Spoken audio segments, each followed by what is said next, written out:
Күн біз PowerPoint'та телефонда презентация жасап үйренуді әрі қарай жалғастырамыз.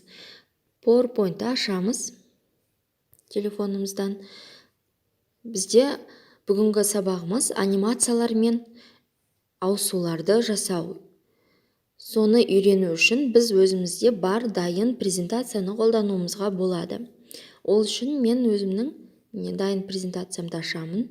Біз алдыңғы сабақтарда нысандар кірістіруді, видео, яғни аудионы, мәтіндерді кірістіруді, фонды жасау, безендіру барлығын өттік. Бұл жолы енді біз тағы да бұл безендірудің бір түрі деп айтсақ болады. Презентациялардың ішіндегі слайдтардың өзара арасындағы ауысулар болады. Бір-бірінен ауысқан кездегі анимациясын ауысулар дейді. Ал осы слайдтың бетіндегі нысандардың анимациясында жасауға болады. Оны қазір үйренеміз. Бірінші переходты, яғни ауысуды қоятын слайдымызды таңдаймыз. Бірінші слайдты таңдайын.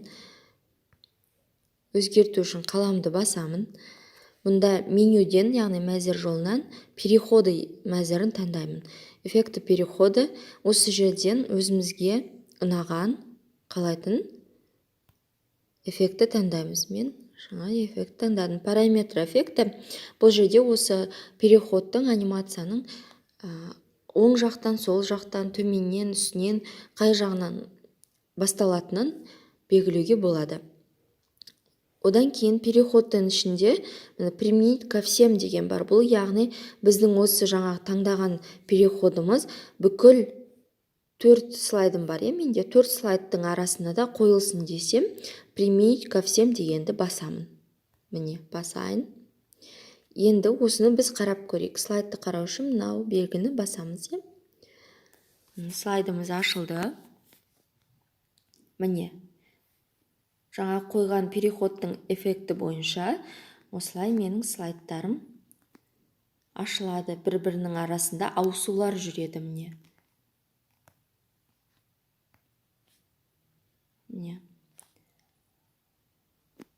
Егерде сендер әр слайдтың арасында әртүрлі переход қойғыларың келсе, онда жаңағы применить ко всем дегенді баспаймыз. Онда біз былай жасаймыз. Екінші слайдты таңдаймын. Бұған басқа переход қоямын. Мысалы, мынаны қойып көрейік. Үшіншісін таңдаймын, бұған басқасын қойып көрейін. Осылай. Енді слайд бірінші бетінен ала. Мына бірінші бетіне қойылған эффектіміз осылай. Екінші бетіне міне.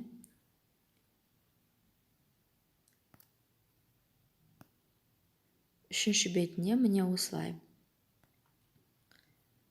Міне переходтарды осылай әр бетке әртүрлі қылыпта қойға болады. Енді анимацияға көшейік. Бірінші анимацияға қоятын біз объектіні таңдаймыз. Мысалы, мен мына сөзге анимация жасағым келеді. Анимация мәзірін таңдаймыз. Бұл жерде 3 түрлі қойылатын вход, выделение, выход деген бар. Яғни вход деген бұл осын белгілеген нысанымыз кіру барысындағы қандай анимациямен, ал выделение деген ол тұрған жерінде, ал выход деген бұл осы объекттің шығып кетуі. Қазір жасап көрейік үшеуінде. Міне, мысалы, мен выращивание таңдаймын, ал выделениеда мұнда эффекті выделение, яғни әрқайсы анимацияның өзінің түрлері де бар. Средний, простой, яғни қарапайым, орта деңгейдегі, сложный дегендер де бар. Мысалы, сложныйдан таңдайық. Эффект выхода мынаны таңдайық. Енді қарайық.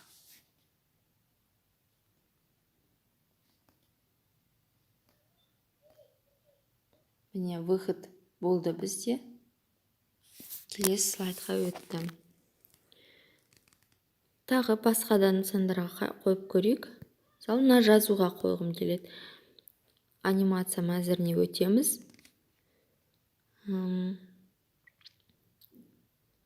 Выделение таңдайын. Цвет выделения.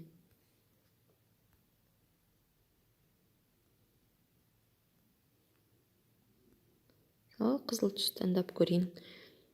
Ал енді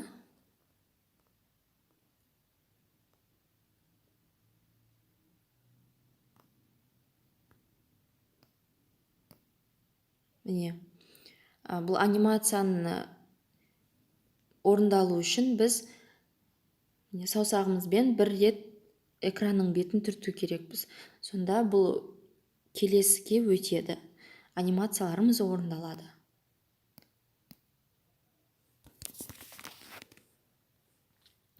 Тағы да қойып көрейік. Ең соңғы бетімізде міне бізде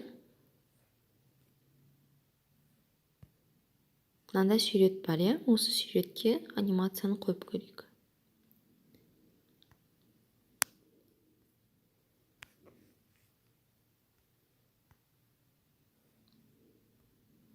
Жазуымызға қойып көрейік.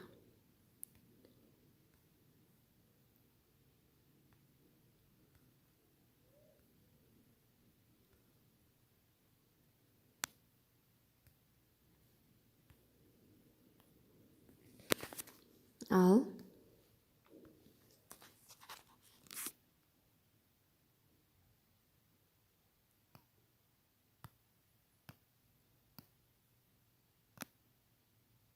міне бізде анимация болды, иә? Міне жылжыды.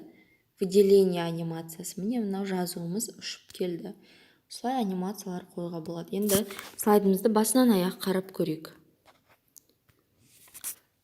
Переходын, анимацияларды, объектілердің барлық қараймыз. Міне переход болып жатыр екінші слайдымызға. Мұнда жазуымызға анимация қойғанбыз, иә, түсін өзгертетін.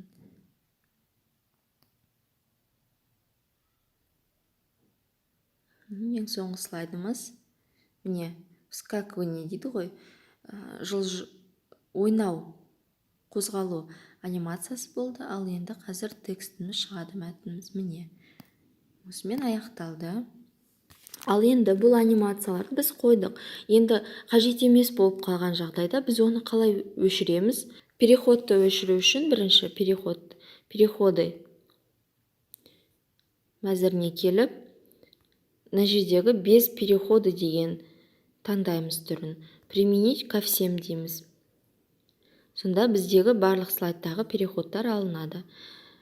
Міне анимация бөліміне барсақ, қайтадан мәзіріне, біздегі анимациялардың номерлері шығады. Міне көріп тұрсыңдар ма? Осы жерден удалить батырмасын басамыз. Міне номерді бассақ, бізде удалить батырмасы шығады. Мына жерде де шықты, міне удалить. Мұнда жоқ, мына жердегін де алып тастайық. Міне удалить. Ал енді қарап көрейік. Міне переходтарымыз да өшті, анимацияларымыз да өшті. Бүгінгі сабағымыз анимациялар мен ауысуларды жасап үйрену болатын.